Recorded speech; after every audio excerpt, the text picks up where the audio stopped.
Estamos acostumbrados a verlo como un icono inmóvil, pero esta estructura no debería seguir en pie. 1000 toneladas de concreto armado desafían la gravedad a 700 metros de altura, en una cima donde los vientos pasan de los 200 kilómetros por hora. Para entender la magnitud de esta obra, tenemos que volver a 1921. Brasil quería un símbolo para el centenario de su independencia.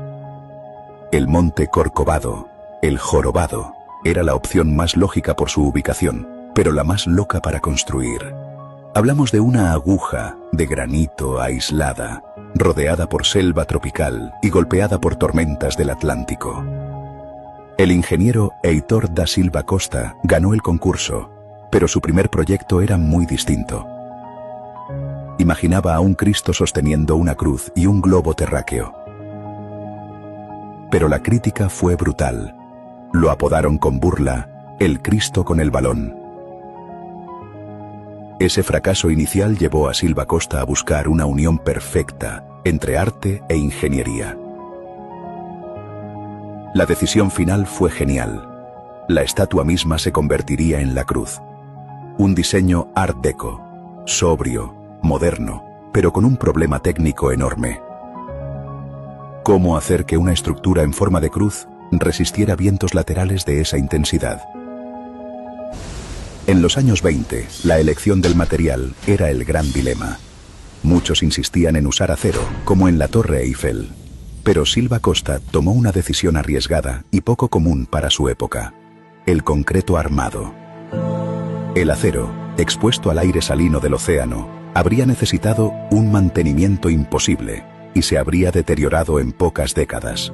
El concreto armado era la piedra artificial del futuro, pero nadie lo había llevado a esas alturas para una obra artística tan compleja. El cálculo de las cargas quedó en manos de Albert Caquot, uno de los mayores ingenieros estructurales de Francia. Caquot tuvo que calcular la resistencia no solo al peso propio, 1145 toneladas, sino sobre todo a la presión del viento.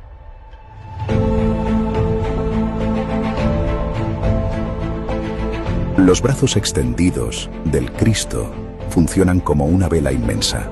En caso de huracán, la presión sobre la estructura llega a cientos de kilos por metro cuadrado. El concreto armado daba la rigidez necesaria, pero traía otro reto. ¿Cómo lograr que el colado del concreto fuera uniforme y sin burbujas de aire a 700 metros de altura, donde el clima cambia cada 10 minutos? Mientras en Brasil se estudiaba la roca, en París iba tomando forma el alma estética. Silva Costa entendió que, para darle dignidad al concreto, hacía falta la mano de un gran artista. Eligió a Paul Landowski. Landowski no trabajó en el Corcovado, sino en su estudio de Boulogne-Billancourt. Landowski hizo modelos de yeso de la cabeza y de las manos a escala real.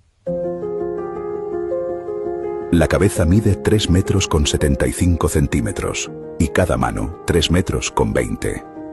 Esos modelos se cortaron en decenas de piezas, creando moldes negativos que después se enviaron en barco rumbo a Río de Janeiro. Una vez allá, los moldes se rellenaron con concreto, armado directamente en el sitio. Fue el rompecabezas tridimensional más grande de su época. Cada bloque numerado tenía que encajar a la perfección, con la armadura metálica interna que ya estaba hecha. Un error de pocos milímetros en la base habría provocado un desalineamiento de metros en la parte más alta. Imaginen la obra en 1926. No había carreteras pavimentadas que llegaran hasta la cima. La única conexión era el ferrocarril del Corcovado, una línea de cremallera inaugurada a finales del siglo XIX. Cada gramo de material, arena, cemento, agua, andamios y los bloques de yeso traídos de París, tuvo que subir en esos pequeños vagones. El espacio en la cima era tan reducido que no se podían almacenar grandes cantidades de material. La obra tenía que funcionar como una máquina perfectamente sincronizada. Lo que llegaba por la mañana tenía que montarse o colarse antes de la noche.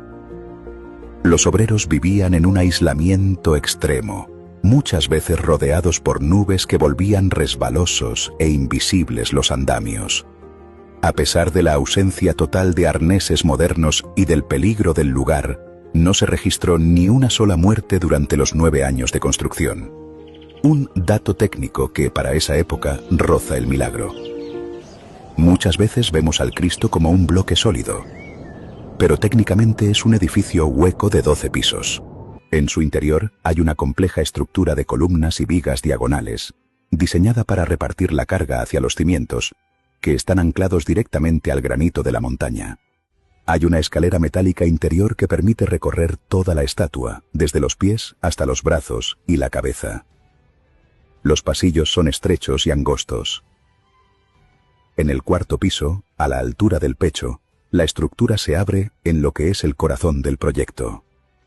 Silva Costa era tan meticuloso que mandó modelar una pequeña protuberancia con forma de corazón, tanto por dentro como por fuera, y la recubrió con el mismo cuidado que el resto de la estatua. Es el único detalle que no se ve desde tierra, una firma secreta dejada para los ingenieros del futuro.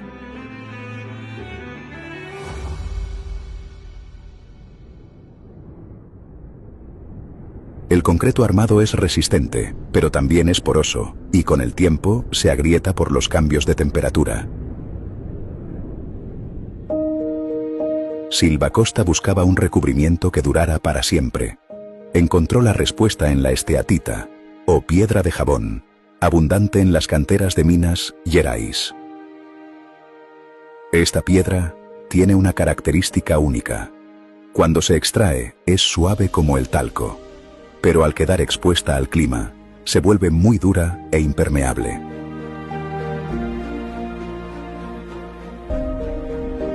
Pero, ¿cómo cubrir una superficie tan curva y compleja? La solución fue un trabajo de microingeniería hecha a mano. La piedra se cortó en 6 millones de pequeños triángulos de 3 centímetros por lado y 1 centímetro de grosor. Estas piezas no se colocaron una por una sobre la estatua, habría sido imposible. Silva Costa movilizó a las parroquias de Río. Miles de mujeres pegaron las piezas sobre hojas de tela con papel. Después, esas hojas se llevaron hasta la cima y se aplicaron sobre el concreto fresco como si fueran una especie de papel tapiz mineral. Muchas mujeres escribieron en la parte de atrás de las piezas los nombres de sus esposos, de sus hijos, o sus deseos más secretos. Técnicamente, el Cristo no es gris. Es una piel hecha de millones de fragmentos de piedra que reflejan la luz de forma distinta a cada hora del día, mientras protegen la armadura de acero interior de la humedad mortal de la selva. Ser la estructura más alta sobre una cima aislada significa ser un blanco constante para los rayos. Durante la temporada de lluvias, el Corcovado es el epicentro de descargas eléctricas violentísimas. Para evitar que la estatua explotara literalmente con el primer impacto, se diseñó un sistema de protección muy avanzado.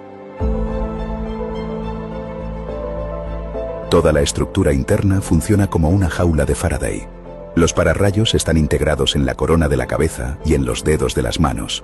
El sistema descarga la electricidad por la armadura metálica hasta llevarla a los cimientos, anclados en el granito.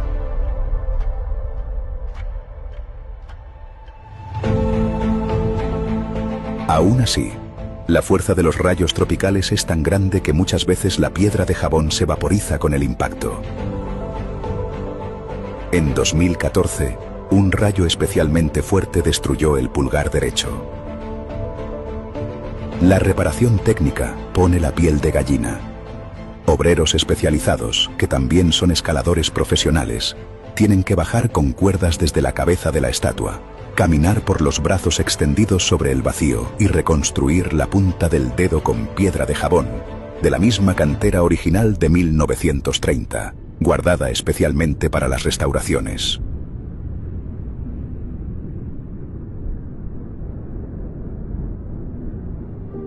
El 12 de octubre de 1931, cuando las luces se encendieron por primera vez, El mundo vio una obra que no pertenecía solo al arte, ni solo a la ingeniería.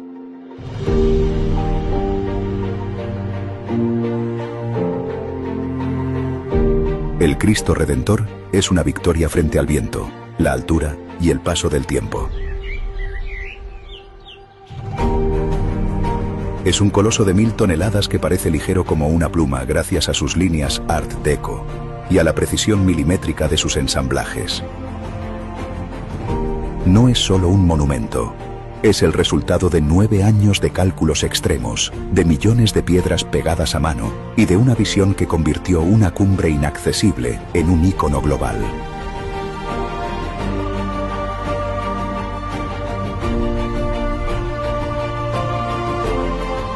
La próxima vez que vean al Cristo, recuerden que bajo esa piel de piedra late un corazón de concreto armado que redefinió las reglas de la arquitectura moderna.